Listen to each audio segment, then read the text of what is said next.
कृषिमा आधुनिकीकरण आएसँगै हाम्रो परम्परागत सामग्री तथा प्रविधिहरू लोप हुँदै गएका छन्। यस्ता लोपोन्मुख सामग्री तथा प्रविधिहरूबारे अध्ययन गर्न हामी आज चौबिसे गाउँपालिका वडा नम्बर 7 मौनाबुदुक भन्ने स्थानमा आइपुगेका छौँ। यस भिडियोमा हामी कृषिलाई आफ्नो जीविकोपार्जनको मुख्य स्रोतको रूपमा लिनुभएकी महिला किसान मञ्जुदेवी बरालज्यू मार्फत कोल, ढिकी र जाँतो जस्ता परम्परागत सामग्रीहरूबारे जानकारी लिनेछौँ। कोललाई चुक अमिलो बनाउने क्रममा कागती, मेल, निबुवा जस्ता अमिलो फलहरूको रस निकाल्न प्रयोग गरिन्छ। नमस्कार। यहाँ नानी बाबुहरूलाई पहिलेको संस्कृति यो पहिलेको सबै थोक सामान सबै लोप हुँदै गएको छ।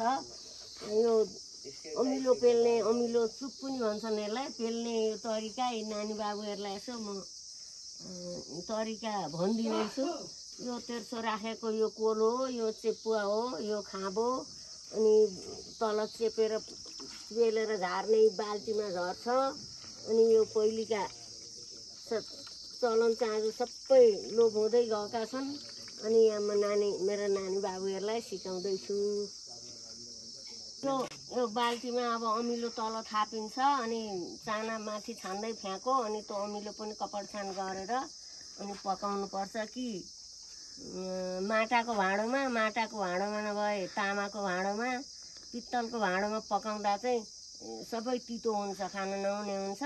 तामाको भाँडो चाहिन्छ कि माटाको भाँडो, सिल्भरमा पनि हुन्छ हुन चाहिँ। ढिकी धान कुट्न, चिउरा बनाउन, चामलबाट पिठो बनाउन लगायतका काममा प्रयोग गरिन्छ। यसलाई मुस्ली भनिन्छ। यो ओखर हो, यो ढिकी। यी ढिकीका खाँबा भए। यसले हाम्रो पालामा यसरी ढिकी कुटिन्थ्यो। बिहान उठेर उज्यालोमा भ्याइदिन्थ्यो, राति नै उठेर कुट्नु पर्थ्यो।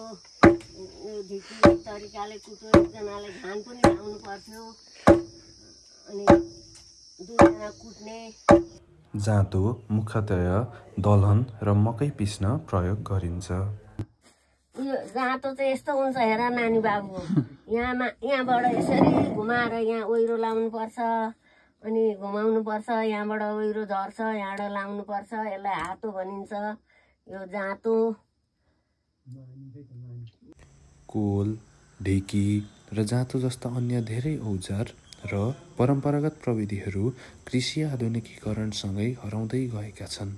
यस्ता सामग्री र औजारहरूले हाम्रो संस्कृति र ज्ञानलाई विश्वसामु चिनाउने भएकाले हामी सबैले यिनीहरूको जगेर्ना गर्नु अत्यावश्यक छ।